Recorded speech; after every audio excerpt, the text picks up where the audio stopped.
Everyone, welcome to my YouTube channel. నేను మీ సౌజన్య. ఈ vlog వచ్చేసి మీరు ఆల్రెడీ తమ్నైల్ చూస్తే అర్థమైపోయి ఉంటుంది. ఇన్ కేస్ మీరు కానీ సెప్టెంబర్ ఇంటెక్కి స్టూడెంట్ వీసాలో కానీ రావాలి అనుకున్నా, లేకపోతే ఏ అదర్ వీసాలో రావాలి అనుకున్నా ఏమేమి థింగ్స్ ప్యాక్ చేసుకోవాలి అనేది ప్రతి ఒక్కరికి ఖచ్చితంగా డౌట్ ఉంటుంది. సో మీరు కానీ సెప్టెంబర్ ఇంటెక్ జనవరి ఇంటెక్కి రాబోతున్నారంటే ఈ వీడియో మీకు అయితే తప్పకుండా యూస్ఫుల్ అవుతుంది. సో వీడియో అయితే లాస్ట్ దాకా చూడండి. అండ్ ఫస్ట్ టైం మీరు కానీ నా వీడియోస్ చూస్తున్నట్లయితే please do like, share and subscribe to my channel. So without any further delay let's get in to the video. ఏమేమి థింగ్స్ క్యారీ చేయాలి అనేది నేను లిస్ట్ అయితే చెప్తాను. అండ్ అలాగే వచ్చేసి మీకు డిస్క్రిప్షన్లో కూడా నేను మెన్షన్ చేస్తాను. సో మనకు వచ్చేసి యూకేలో వెదర్ ఎప్పుడు ఎలా ఉంటుందో అసలు ఐడియానే ఉండదన్నమాట. సో బెటర్ ఆల్వేస్ వచ్చేసి ఒక 2 జాకెట్స్ క్యారీ చేయడం అయితే బెస్ట్ అనమాట. అండ్ ఇక్కడ వచ్చేసి మనకి మంచి జాకెట్స్ అయితే దొరుకుతాయి. అండ్ అలాగే వచ్చేసి మనకి అఫోర్డబుల్ ప్రైజెస్లోనే ఉంటాయి అనమాట. సేమ్ లైక్ మనకి ఇండియాలో అయితే ఎంత ప్రైస్ అయితే పెడతామో సో ఆల్మోస్ట్ అంతే మనకి ఇక్కడ కూడా దొరుకుతాయి. సో ఈ వెదర్కి ఇక్కడ జాకెట్స్ అయితే మనకి ఇంకా ఎక్కువ సూట్ అవుతాయి కాబట్టి ఎక్కువ జాకెట్స్ మీరు క్యారీ చేయాల్సిన అవసరం ఉండదు. సో 1 or 2 క్యారీ చేస్తే సరిపోతుంది, వచ్చిన వెంటనే ఇబ్బంది పడకుండా. అండ్ మ్యాండేట్ థింగ్స్లో వచ్చేసి మనకి అండ్ షూస్ అనమాట. సో మ్యాక్సిమం షూస్ లేకుండా అయితే బయటకు వెళ్ళడానికి కుదరదు సమ్మర్లో కాకుండా.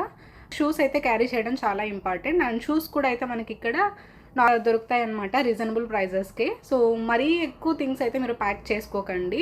అండ్ క్లాతింగ్ విషయంకి వచ్చేసేలోపు మనకు నిజంగా చెప్పాలి అని అంటే ఎక్కువ బట్టలు అయితే యూజ్ చేయమన్నమాట. నేనైతే ఆల్మోస్ట్ 3 ట్రాలీస్ ఫుల్గా బట్టలే తెచ్చాను రిమైనింగ్ థింగ్స్తో పోలిస్తే. అండ్ అలాగే వచ్చేసి నేను వెయిట్ చెక్ చేసుకున్నప్పుడు ఏమైంది అని అంటే నాకు అన్నీ కూడా అండర్ వెయిట్లోనే ఉన్నాయి అన్నమాట. కాకపోతే ఎయిర్పోర్ట్లో చెక్ చేసేలోపు అది డిఫరెంట్గా చూపించింది. అండ్ ఆల్మోస్ట్ నేనైతే 30,000 కట్టాను అనమాట నా లగేజ్ ఎక్స్ట్రా ఉందని చెప్పేసి. నా ఫ్లైట్ టికెట్ కూడా నాకు 30,000 అవ్వలేదు. కాకపోతే వచ్చేసి నేను ఎక్స్ట్రా థింగ్స్కి నేను 30,000 కట్టాల్సి వచ్చింది. సో మీరైతే ఎక్కువ క్లాతింగ్ అయితే క్యారీ చేయకండి. అండ్ అలాగే వచ్చేసి వెయిట్ అయితే తప్పకుండా చూసుకోండి లగేజ్ అంతా కూడా ప్యాక్ చేసిన తర్వాత. ఎక్కువ డ్రెస్సెస్ అయితే క్యారీ చేయకండి, ఎందుకంటే ఒకవేళ మీరు కానీ స్టూడెంట్ వీసాలో వస్తున్నారు అనుకోండి, మనకి యూని వచ్చేసి ఆల్మోస్ట్ 4 to 5 days అయితే ప్రతి ఒక్కరికి ఉంటుంది. సో యూనిని డిపెండ్ చేసుకునేసి 4-5 days తప్ప ఇంకా రిమైనింగ్ డేస్లో వచ్చేసి మనకి యాజ్ ఎ స్టూడెంట్గా 20 hours వర్క్ పర్మిట్ ఉంటుంది కాబట్టి పార్ట్ టైంకి. సో మ్యాక్సిమం అన్ని పార్ట్ టైం జాబ్స్లో వచ్చేసి మనకి బ్లాక్ అండ్ బ్లాక్ మాత్రమే వేసుకునే ఆప్షన్ ఉంటుంది. సో మనం ఎక్కడ కూడా డ్రెస్సెస్ అయితే ఎక్కువ యూజ్ చేయం. సో కాబట్టి ఓన్లీ మనకి black trouser and black tshirt అయితే మ్యాక్స్ యూజ్ చేస్తాం అనమాట. ప్రతి ఒక్కరికి మ్యాక్స్ అదే ఉంటుంది యూనిఫామ్ లాగా అయితే. సో మీకు క్లాతింగ్ అంతా కూడా బాగా దొరుకుతుంది అనమాట. సో మనం అక్కడ ఎంత కాస్ట్ పెడుతున్నామో ఇక్కడ కూడా అంతే కాస్ట్కి అయితే మనకి మంచిగా బట్టలు అయితే దొరుకుతాయి. మోస్ట్ ఇంపార్టెంట్ థింగ్ వచ్చేసి అమ్మాయిలు అయితే శారీస్ కానీ లేకపోతే ట్రెడిషనల్ వేర్ వచ్చేసి ఎప్పుడో మనకి ఫెస్టివల్స్ ఉంటాయి. సో ఆ ఫెస్టివల్స్ టైంలో తప్ప ఇంకెప్పుడు రిమైనింగ్ డేస్లో మనకి శారీస్ వేసుకునేంత అయితే అకేషన్స్ ఏమీ ఉండవు కాబట్టి సో అవి కూడా ఎక్కువ క్యారీ చేయాల్సిన అవసరం లేదు. సో ఇన్ కేస్ మీకు ట్రెడిషనల్ వేర్ కావాలి అనుకుంటే ఒక 5-6 కంటే ఎక్కువ అవసరం లేదని అయితే చెప్పుకోవచ్చు నిజంగా అంటే. అండ్ ఎస్పెషల్లీ అమ్మాయిలకు వచ్చేసి శానిటరీ ప్యాడ్స్ క్యారీ చేయండి. మనకి యూకేలో దొరికే శానిటరీ ప్యాడ్స్ అయితే బాగుండవు అనమాట. సో మీకు ఎంత వీలైతే అంత శానిటరీ ప్యాడ్స్ అయితే మీరు తెచ్చుకోవడానికి ట్రై చేయండి. సో అవైతే మనకి యూస్ఫుల్ అవుతాయి కాబట్టి ఎప్పటికైనా సరే.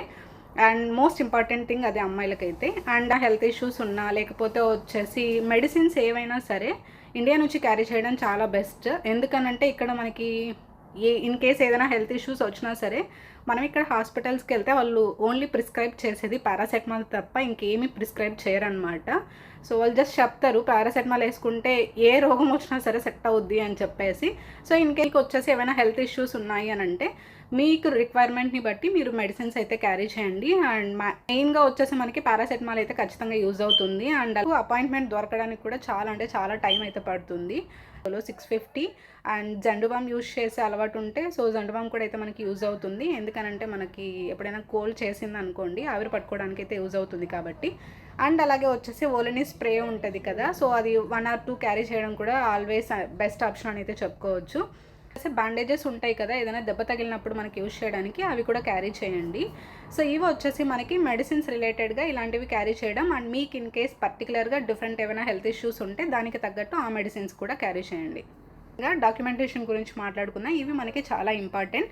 సో ఫస్ట్ వచ్చేసి పాస్పోర్ట్ అనేది క్యారీ చేయాలి. అండ్ అలాగే ఎడ్యుకేషనల్ బ్యాక్గ్రౌండ్ రిలేటెడ్ అన్నీ కూడా ఒరిజినల్స్ అయితే క్యారీ చేయాలి. ఎందుకనంటే ఇమిగ్రేషన్లో ప్రతి చోట అడుగుతారనమాట.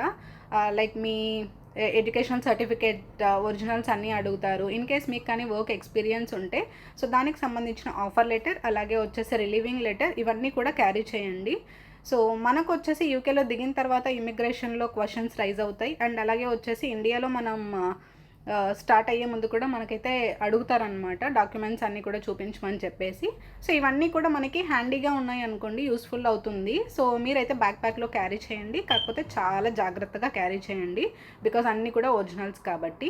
అండ్ అలాగే వచ్చేసి మనం సేవింగ్స్ అకౌంట్లో అమౌంట్ అయితే చూపించాలి కదా, లైక్ 1 మంత్ అయితే మన దగ్గర అకామిడేషన్కి అన్నింటికి సరిపోయే డబ్బులు ఉన్నాయని చెప్పేసి. సో ఆ ఫినాన్షియల్ డాక్యుమెంట్ కూడా క్యారీ చేయడం ఆల్వేస్ సేఫ్ అనమాట. సో ఇన్ కేస్ అడిగితే మనం వెంటనే చూపించడానికి. అలాగే వచ్చేసి టీబీ టెస్ట్ చేయించుకుంటాం కదా, ఇదైతే చాలా వరకు అడగరు, బట్ సేఫ్ సైడ్ వచ్చేసి టీబీ టెస్ట్ కూడా మనం క్యారీ చేయడం బెస్ట్ అవుతుంది. ఏదైతే యూనివర్సిటీలో జాయిన్ అవుతున్నారో ఆ యూనివర్సిటీకి సంబంధించిన cash letter and admission offer letter అన్నీ కూడా ఉంటాయి కదా, సో ఇవన్నీ కూడా క్యారీ చేయండి. సో ఇవన్నీ మనకైతే యూస్ఫుల్ అయ్యే డాక్యుమెంట్స్ అనమాట. ఇవి కాకుండా ఇన్ కేస్ మీకు ఏవైనా సరే మెడికల్ హెల్త్ ఇష్యూస్ ఏవైనా ఉంటే, ఒకవేళ చాలామందికి హెల్త్ ఇష్యూస్ ఉంటాయి కదా, సో వీటికి సంబంధించిన డాక్యుమెంట్స్ ఏవైనా మీరు క్యారీ చేస్తున్నట్లయితే సో ఇవి కూడా వచ్చేసి బ్యాక్ ప్యాక్లో క్యారీ చేయడం సో యూస్ఫుల్ అయితే అవుతుంది అనమాట. అండ్ ఇంకొక ఇంపార్టెంట్ థింగ్ వచ్చేసేలోపు ఎలక్ట్రానిక్ డివైజెస్ క్యారీ చేయాల్సిన వాటిల్లో మనకి మెయిన్ కావాల్సింది సో మనకైతే డిఫరెంట్ ప్లగ్ టైప్ ఉంటుంది కాబట్టి మీరైతే యూనివర్సల్ అడాప్టర్ అయితే క్యారీ చేయండి. వచ్చేసి power bank, laptop chargers, so ఇలాంటివి ఏవైతే మీకు కావాల్సిన థింగ్స్ ఉంటాయో సో అవి క్యారీ చేయడం చాలా బెస్ట్ అనమాట. సో కరెన్సీ వచ్చేసి మరీ ఎక్కువ ఎక్స్చేంజ్ చేసుకొని తీసుకురావాల్సిన అవసరం లేదు. మ్యాక్స్ ఒక 100 to 200 పౌండ్స్ ఉంటే సరిపోతుంది. సో అంత కూడా అవసరం లేదు, బట్ క్యారీ చేస్తే చాలు, అంతకు మించి అయితే మీకేం అవసరం పడదు. ఇక్కడికి వచ్చిన తర్వాత అయితే మనం కరెన్సీ కావాలి అంటే ఎక్స్చేంజ్ చేసుకోవచ్చు అనమాట. సో అదైతే మీకు ఎక్కువ ప్రాబ్లం ఉండదు. మెయిన్ థింగ్ ఏంటి అంటే సో ఇన్స్టెడ్ ఆఫ్ క్లాతింగ్ ఎక్కువ తెచ్చుకునే బదులు ఫుడ్ అయితే క్యారీ చేయండి. సో లైక్ మ్యాగీ కానీ, నూడిల్స్ కానీ, లేకపోతే రవ్వ, ఇన్ కేస్ ఏవైనా సరే మనం కుక్ చేసుకుని తినేలాగా ఉండేలాగా అయితే కొన్ని థింగ్స్ క్యారీ చేయండి. ఎందుకంటే ఇక్కడికి వచ్చిన వెంటనే మనం ఈ వెదర్ అన్నింటికి అలవాటు పడి ఎక్కడ ఏమేమి దొరుకుతాయో తెలుసుకోవడానికి కొంచెం టైం పడుతుంది కాబట్టి సో ఇన్ కేస్ మీకు ఇక్కడ ఎవరు తెలియదు అనుకోండి, ఆ థింగ్స్ అన్ని క్యారీ చేయడం వల్ల అయితే మీకు యూజ్ అవుతుంది అనమాట. అనుకొని పికిల్స్ క్యారీ చేయండి. పొడులు ఇవన్నీ మనకి ఆల్మోస్ట్ చెప్పకపోయినా సరే ఇవన్నీ మనం చేసే పనులే.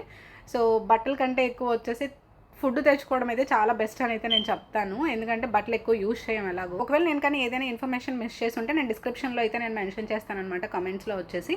ఒకవేళ మీకు ఏదైనా డౌట్స్ ఉన్నాయి అని అంటే తప్పకుండా కమెంట్ సెక్షన్లో కమెంట్ అయితే చేయండి. మీరు కన్నా వీడియోస్ ఫస్ట్ టైం చూస్తున్నట్లయితే ఏం చేయాలో తెలుసు కదా, please do like, share and subscribe to my channel. మళ్ళీ ఇంకో వీడియోలో కలుద్దాం. Thank you guys.